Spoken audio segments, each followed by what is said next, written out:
all right. You come down.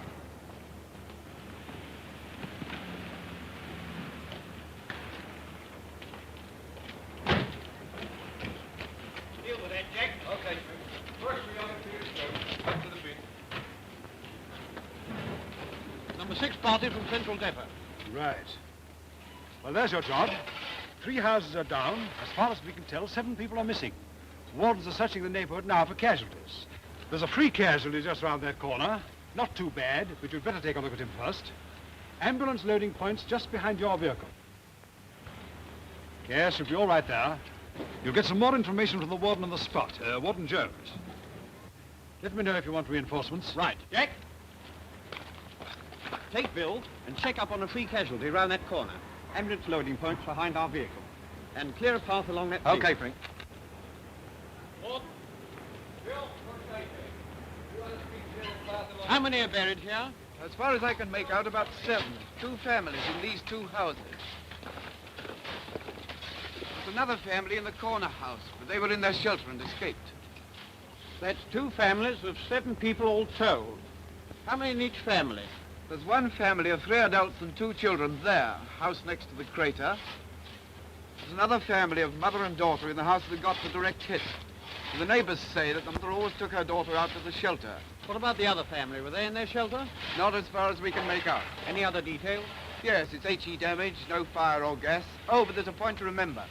Although the crater's so near the road, I can find no signs of coal gas or flooding. When did it happen? 16:15. That's 25 minutes ago. Frank! The warden's taken the free casualty to the first aid post. Good. See if we can get to the rear of the site, Jack, through one of those houses. Okay, Frank. They're like the other houses, are they? No basements? That's right. No basements except the end house, but that family's okay. Well, let me see. 2 families in these 2 houses.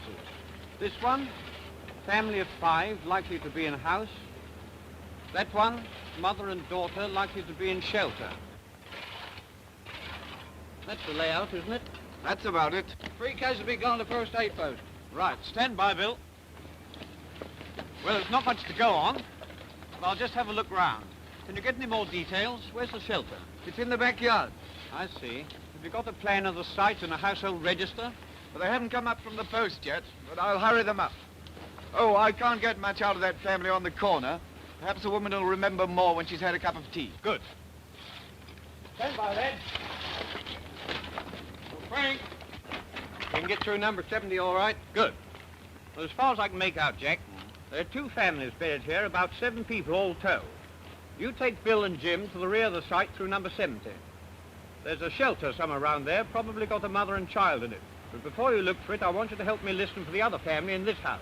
I'll cover the front with the rest of the party. Bill, Jim, you go with Jack. The rest of you come with me. Speed up! I've got some more news for you about that second family, the Browns.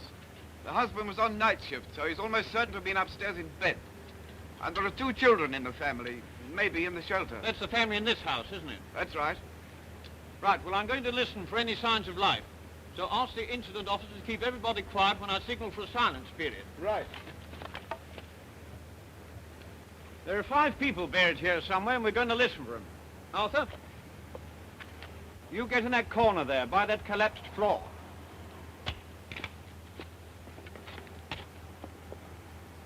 Will? Down by the side of that beam. That looks to run well in. George? You get down by that tank. There may be some pipes still connected and running up to that. You know that will carry any sound well.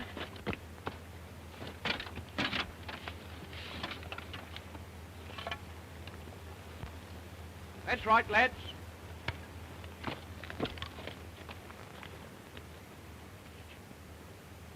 That's right, Jack. Jim ought to pick up something from there. You're okay, Bill. Now you come a bit nearer to me, down beside that wall. That's right. Looks to me like the back room ceiling there. The old man was probably in bed, so he may be under that. Rawdon, silence period, please. Quiet! Quiet, everybody, please! All ready? Right. Hello. Anyone there?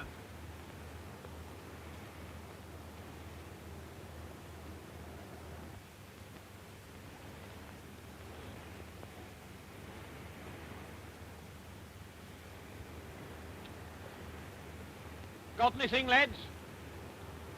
No. Okay, try a call where you are, Jack. All right, listen again, lads. Okay, Jack. Anyone there?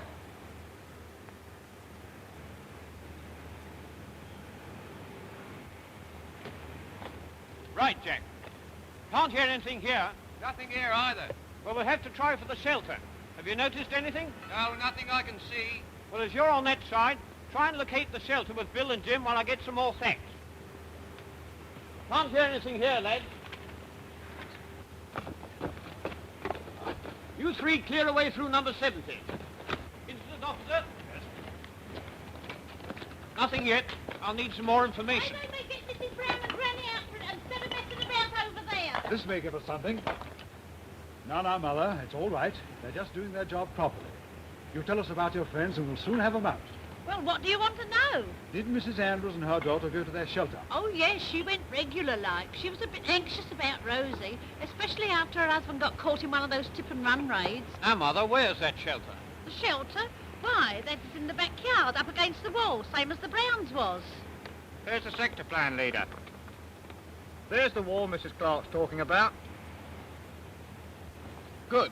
We'll try for the shelters first while you're getting some more facts. Would the Brown shelter be in the same line, Warden? Yep, in the backyard. They're all Andersons in this road. Right. Now, Mrs. Clark, you come and sit down while I ask you a few questions. Where do you think Mr. and Mrs. Brown were before the bomb fell? Well, I don't quite know. But Granny, not my grandmother, but we all called her Granny, she'd be having her tea in the front parlour. She never took no notice of those here, right? She always had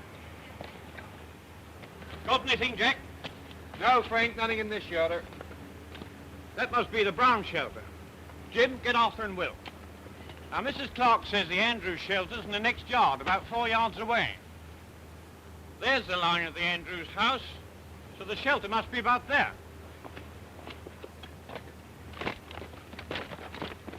We'll try here, lads.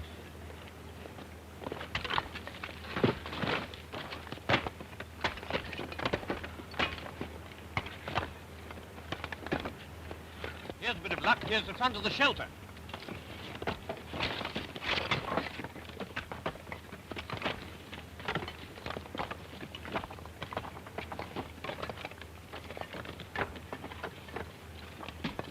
Just a minute.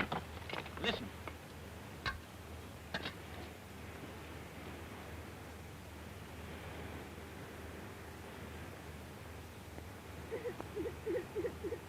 All right, Kitty, we'll soon have you out. Is your mum with you? She's sleeping. That's all right. You let her sleep. What's your name, Kitty? Rose. It's awful cold. Never you mind, Rose. We'll be giving you a nice hot cup of tea in a minute. Is anyone else there? No, only me and Mum. Okay, Rosie, you just rest a bit.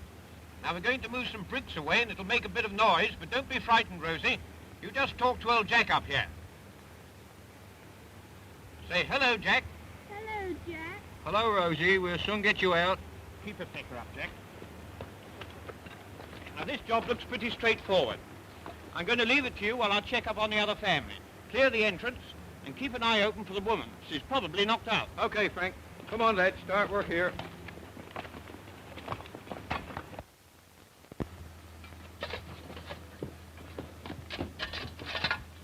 George, you get a stretcher with Will. We found a child in the shelter. Guess her name is Rose. Is that Mrs. Andrews' daughter? Yes, that's Rosie Andrews. Is she hurt, poor little thing? No, she'll be all right. Mrs. Andrews is in there too, according to Rose. Unconscious by the looks of it. They'll be out in a few minutes now. Good. The ambulance is waiting for them. Now, that leaves us the other family, Granny Brown, Mr. and Mrs. Brown, and the two children, Jill and Joe. Hey, keep off that site. Don't you know there are people buried there? Can you stop these damn debris crawlers? Warden, keep the people off the site. Now, there's two Brown kids.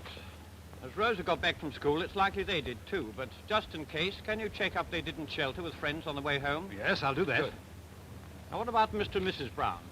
He was on night shift, they say. Where would he be sleeping? Mrs. Clark? Mrs. Clark tells me that he slept in the front bedroom, but she can tell you herself while I send a warden to check up on the Brown kids. Good. Warden Smith? Now, Mrs. Clark, what do you know about the Browns? Where did Mr. Brown sleep? Why, up in the top front room, didn't he, Dad? I see. And where was Mrs. Brown? Ivy Brown? I expect she was with Granny. Granny was that poorly she couldn't get her tea like she used to do. Now, where was Granny, Mrs. Clark? Downstairs in the front room, wasn't she? That's it, she'd be sitting by the fire. Which side of the fireplace? Dad, didn't Granny always sit in the corner by the window? Yes, that's right, on the left. I see. I was still not sure about Mrs. Brown and the two children. Did you see them come home from school, Mrs. Clark? No, I never saw them. Did you, Dad? Incident officer, is there anyone else we can question? Any other neighbors, for instance? Warden, anyone else likely to know anything? Yes, it's Mrs. Jukes, 2 doors down there. I've just seen her go in. Good, I'll see Mrs. Jukes and look over a house at the same time. But I'll just check up on my party first. Take the leader to Mrs. Jukes when he gets back. Okay, I'll wait for him here.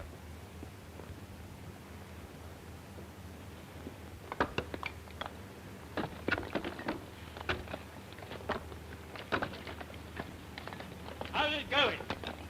Just getting down to the entrance. We shall have him out in a few minutes. Good work. We've got to make room for the stretcher here. Right, carry on like that. I'm going 2 doors down the road. How's the kid? Oh, bearing up fine. Good. Carry on, Jack. Okay, Frank.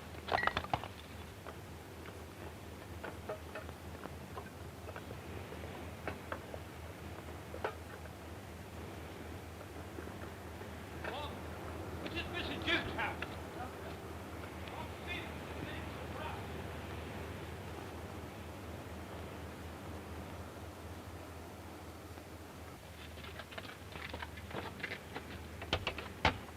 Anyone about? Who's that? Warden Jones here, Mrs. Jukes. What do you want? I've got the rescue party leader with me. Can you tell me, Mrs. Jukes, where Mrs. Brown and her children were just before the bomb Oh, fell? dear. Now, don't you worry, Mrs. Jukes. We'll find them all right. But if you can tell me where they were, we'll find them all the quicker. Now, did you see the 2 children come home from school? Well, now, I couldn't rightly say. Young Alfie, that's my nipper, he's a bit poorly. I was in the back room with him, but I seem to remember hearing Jill call out. Yes, come to think of it, I'm sure I did. When was that? Why, just before the bomb. What about the rest of the family? Well, Mr. Brown, he'd have been in bed. He's been on night shift, you know. And Granny Brown, well, she'd have been having her cup of tea. She'd be sitting in the front room, under Mr. Brown's bedroom. Now, their house is the same type as yours, isn't it? Can you show me where Mr. Brown's bed would have been? Yes, come inside and I'll show you. Thank you. You mustn't mind the house. It's in an estate. I wouldn't like nobody to see, and that's the fact. Oh, don't worry about that, Mrs. Jukes. They used to sleep in the back room, but Granny couldn't manage the stairs, so they moved to the front, and Granny sleeps downstairs now. I helped Mrs. Brown move the things, and this is where we put the bed.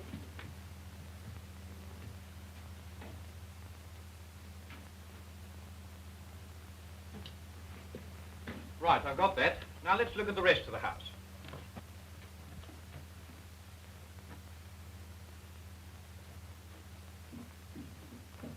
Now, let me see. Your house is 2 doors down, so the layout's the same as the Browns. Staircase on the same side.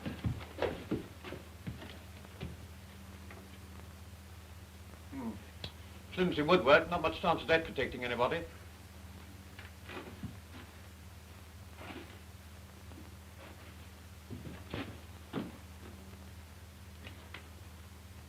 Well, thanks, Mrs. Jukes. That's helped a lot.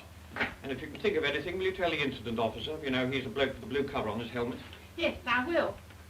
I'm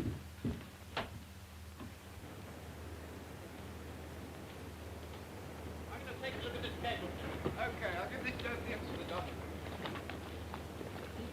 Rescue? Who's this? Take her easy, lads. This is Rosie's mother at the same shelter. How is she? She's unconscious. Well done, Jack. What about the kid? Where's she? Bill's taking her over there, look. Have you questioned her? Not yet. Haven't had a chance. She's still a bit dazed. Right, I'll have a word with her about the Brown kiddies. You get Mrs. Andrews off. Right. You see, Mrs. Jukes tells me she thought Jill Brown came home. Can't find the two Brown children anywhere. Looks as though Mrs. Jukes is right. I'll talk to Rosie. They may have come back with her. Well, how's the kitty? Is she all right? Yes, I think so. Hello, Rosie. I see you've got that cup of tea I promised you. That'll warm you up. Now tell me, Rosie, did you see Jill and Joe go into the house when you went to the shelter? Come along, darling. Tell them what you know. Come along, dearie. Did you see Jill and Joe go home? They didn't come home Didn't they? Where did they go then? to see Peter's rabbits. And where does Peter live? Newbury Street, by the water. Good. And what's Peter's other name, Rosie? Peter Arnold. That's a good girl. Now, Mrs. Clark will look after you. Come along, Bill. Can you check up on Joe and Jill Brown? Rose says they went to see Peter Arnold. Lives in Newbury Street by the static water tank. Oh, and Rose ought to be sent to a first aid post. Yes, right away. Thanks. Oh, Lida, here's another detail for you. Someone heard Mrs. Brown call out to a passerby from the front window just before the bomb fell. Said something about the kids. Then 10 to 1 she made a dive under the table or something. Is there any heavy furniture in that front room? Yes, there's a table between the window and the corner where the grandmother sat. I see. Any other details come up? No, nothing that helps. Well, we'll see what we can do. Jack, let's check over the site. Smith, check up whether Jill and Joe Brown are in Newbury Street. See if the children stay there or somebody calls for them.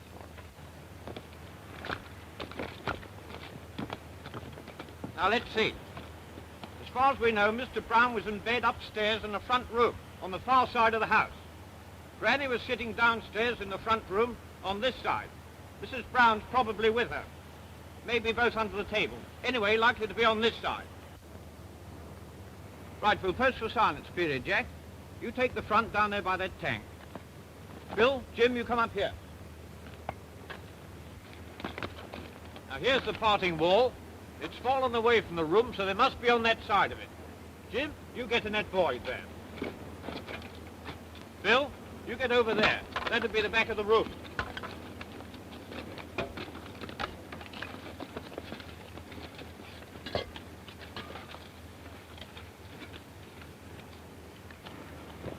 That's right, Jack. Come on, lad. Will, you get down by that beam again. See if you can get further in this time.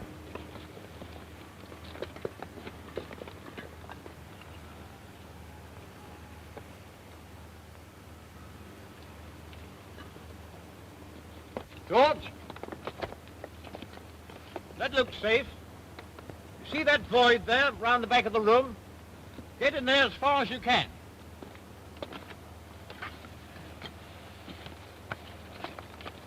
Arthur, go where you were before.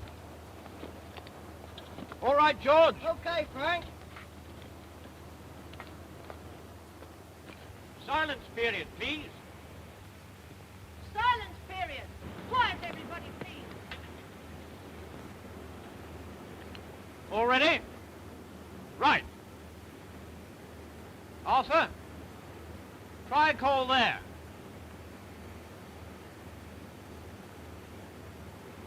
Anyone there?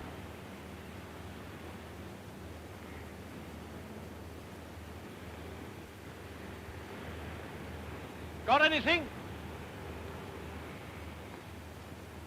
Jim, you try a call. Anyone there?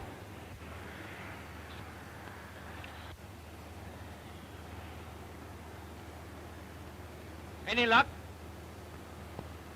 Right, you try, Jack. Hello there!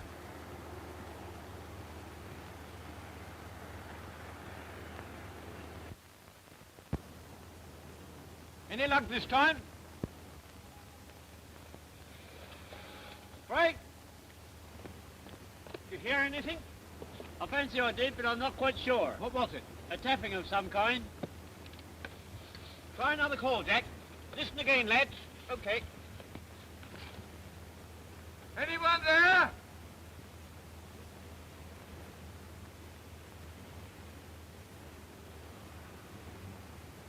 Bill, you call twice, as loud as you can. Listen, everyone. Okay. Hello?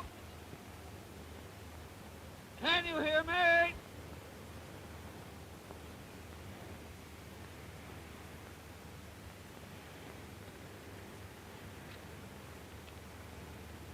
Nothing doing, Jack. We'll have to make a stop. Will and Arthur, get shovels and gloves.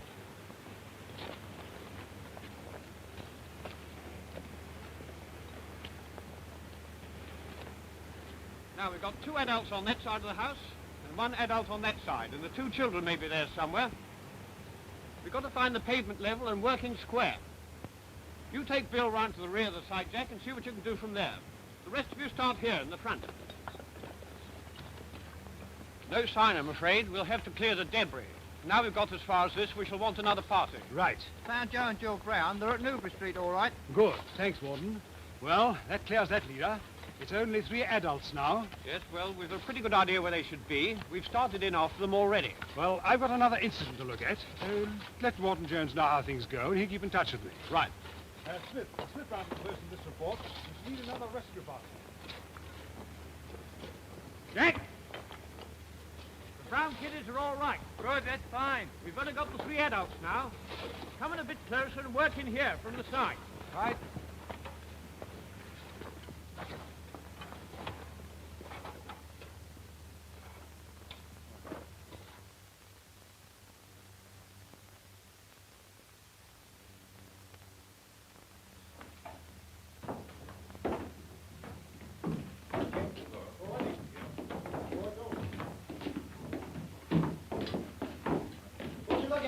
Pretty quiet, nothing doing. Good.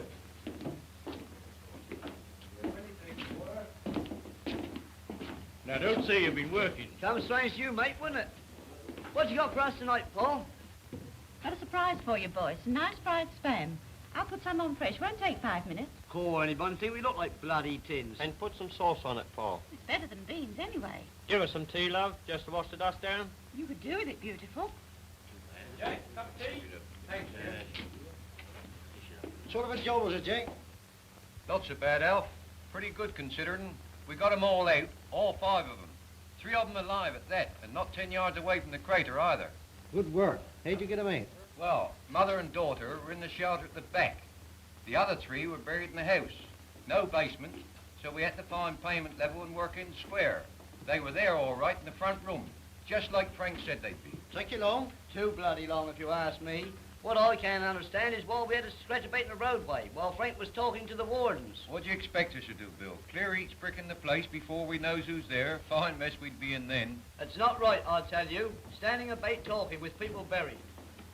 What, finished already? No, Polly's cooking a fresh for us. Want some tea, Frank? Thanks, George. That was a nice job of yours on the shelter, Jack. Got 'em out pretty quick, I thought. Nothing to it, Frank. It was easy. Now look, Frank, why didn't we go to work on the Andrews shelter straight away? That's right, before the first silence period. Now look, haven't you lads ever heard of reconnaissance? Of course we have, but it's not right to stand about talking with people buried. Right. Let's start from the beginning. Thanks, George.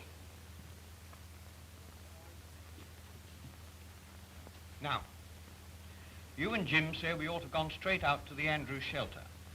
Well, that's fair enough. The shelter's the first place to look for as a rule, and usually the easiest to find. But just think for a moment what I was told. This is all the dope I got from the incident officer about the 2 buried families. Well, there's your job. 3 houses are down. As far as we can tell, 7 people are missing. Wardens are searching the neighborhood now for casualties. Oh, there's a free casualty around that corner. He's not too bad, but you'd better take a look at him first. Well, that's all I knew, and I put you to clearing the pavement and checking up on the free casualty. Wasn't much, was it? And short of stripping the whole site, it gave me no clue where to start searching for casualties. Why couldn't he tell you more than that then, Frank? Well, George, an incident officer isn't often on the spot in time to see the bomb fall. No, he's got to get his information about the incident from the warden, or whoever's first there. So anything he told me this afternoon would probably be second-hand. You know how much better it is to get facts straight from the horse's mouth. Well, he gave me a general idea of the job, and then told me to find out details myself from the warden. Yes, that's all right, Frank. But I mean, why didn't we get straight on to the shelter after you had spoken to the warden? What you mean, why did I call for silence period first? Yes, that's it. Well, it was like this, Jim. The warden couldn't give me many details after all. This was all he could tell me of the whereabouts of the 2 buried families. There's 1 family of 3 adults and 2 children there, house next to the crater. There's another family of mother and daughter in the house that got the direct hit. The neighbors say that the mother always took her daughter out to the shelter. Well, that wasn't much to go on, but it did tell me that there were probably several people buried in the house. Now, if one of those people had been conscious, he could most likely have told us where the rest were.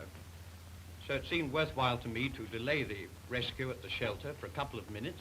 That's all it was, 2 minutes, while we listened round the Browns' house. And I'd do the same thing again in any job like it, wouldn't you, Jack? Yes, I reckon I would. If you're lucky, a silent spirit at the beginning of the job may clear up the whole thing and save days of work. I'm with you there, Jack. I remember one job we were on. Old Sparks' place, remember, Bert? They didn't tell us much about it when we got there, so we had a silent spirit right from the start. So we did, Al. We got a reply from some bloke. The General found him.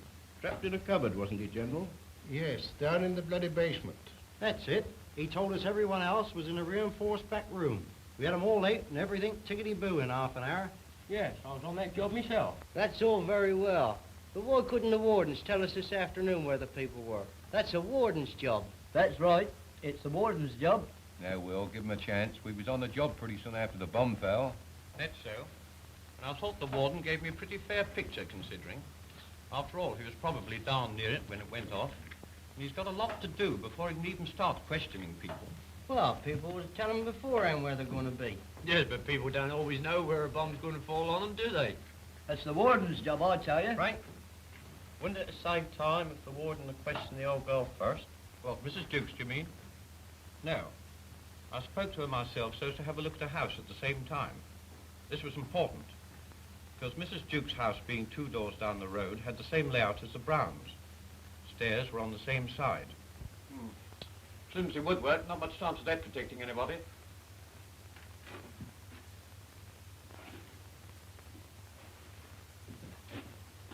You see, it showed me what the stairs were worth, and that the houses had lath and plaster walls. Not much protection in that for the Browns, though it did mean a lighter load of stuff on them. Yes, not much weight in lath and plaster. No. Now, it's that kind of detail which is so important in rescue work, and you can hardly expect a warden to spot it. No, that's true. That's our job. But you knew where the brains were after you spoke to Mrs. Dukes, didn't you, Frank? Yes, George, roughly. Well, then, couldn't we have started to get a mate before you spoke to Rosie? Well, we still didn't know for sure about the Brown kids. It was only the old people we'd any idea about. And by checking up on the kids, it might have made the work easier. That's why I spoke to Rosie. She was the most likely person to know where they were because she probably went to school with them. Children are often pretty good about information if they're handled right. But it doesn't do to believe everything you're told. This is what Mrs. Dukes told me about Jill and Joe Brown. But I seem to remember hearing Jill call out. Yes, come to think of it, I'm sure I did. When was that? Why, just before the bomb. You see, Mrs. Dukes told me she heard Jill Brown come home, and all the time the Brown kids were in a friend's house a mile away. You've got to sort out the information you get. Well, how are you going to tell them whether to believe someone or not? Ah, come there, George. Use your loaf. Yes, you can soon tell. Well, it's not always as easy as that. Do you remember the Tenby Street incident? Yes, we spent 4 bloody days on that job. Yes. Now, there's a case of being told a bit of positive information and later on finding it was all wrong. Remember? We dug for a bloke for 3 days. We'd been told he was in the back room of a neighbour's house. But we couldn't find him, even after clearing a lane right through the place and moving tons of stuff. So we started in next door. I was beginning to think we should have to strip the whole site. Then, Arthur, you found him just beyond the pavement in front of his own house. He must have been going in at the front door. Not at the back of his neighbour's house, as we were told. Wasted days, that did. And during the Blitz, when we were pretty short of parties, too. Yes, a bit more detail on jobs like that would save us all hours of work. That's true, Alf. You can't have too many details. Another thing, too. Sometimes we're in such a hurry, we take silly risks. That's right. Remember that job at the back of that pub, Jack? What was it? The Blue Angel? That's right, the Blue Angel. You and me were going to the shelters, and it nearly dropped on us. Touch and go, that was. A little more of that you know what I mean, would have made all the difference there.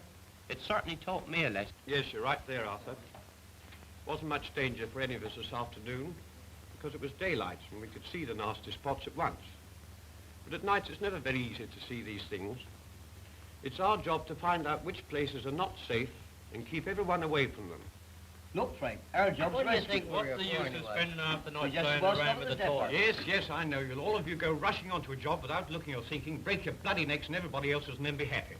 But remember this, when one of you gets injured, we haven't just lost a skilled man's help, we've got an extra casualty to deal with. We can't afford that kind of hold-up on the job.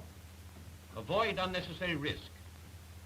And by the way, I saw one or two of you smoking on the job today. That's risky too. I was thinking of that factory job we were on some time ago. It took a long time to check up on that job before getting down to work. Maybe, George. A job of that size takes time to check up on anyway.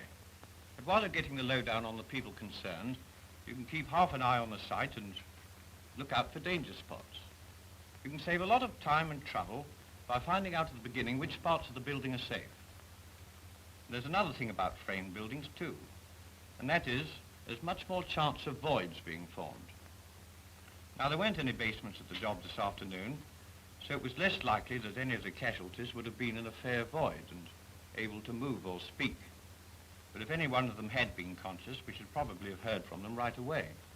So we kept our silence period short. But at the factory job, there were voids and basements all over the place. So we spent a lot of time on silence periods. Yes, and we got a good number of replies from different parts. It was Will who put us onto the main lot of trap people. Remember, Will? You found that pipe leading down to the cellar. Useful thing, a pipe. Sound carries well on it. Saved us hours of work getting straight onto them like that. Pity we never found it sooner. Might have saved even more time, eh, Frank? Yes, Jack. And if I'd spent a little more time on reconnaissance, we would have found them sooner. Yes, that's all right for us.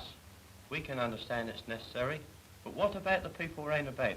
Do you think they're going to put up with all this messing around? It's right, Frank. You never heard what Mrs. Clark said when me and Arthur were clearing a passage through number 70 this afternoon. Why don't they get Mrs. Brown and Granny out instead of messing about over there? Yes, it's all very well talking.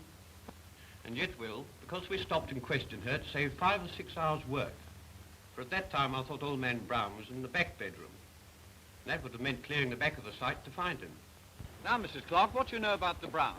Where did Mr. Brown sleep? Why, up in the top front room, didn't he, Dad? I see. Yes, reconnaissance may seem slow to people looking on, but it's absolutely essential. That's right, Frank. It's our responsibility, and we can't afford to be bothered by what other people think. It's never any good rushing madly at a job and clearing the first piece of debris you come across. What you want to do is to find out all you can about the site, work to a plan, and stick to it. It's results that count. Yes, you're certainly right. Yes, Well, I suppose you're right, Frank. Come and get it, boys. Okay, Polly. Thanks, Polly. We can do with it, love. That certainly makes you think, but seems to make sense after all. Yeah, let a man have his dinner. Yeah, Frank, reckon hold yourself round this. Thanks, Paul. Thanks, Polly.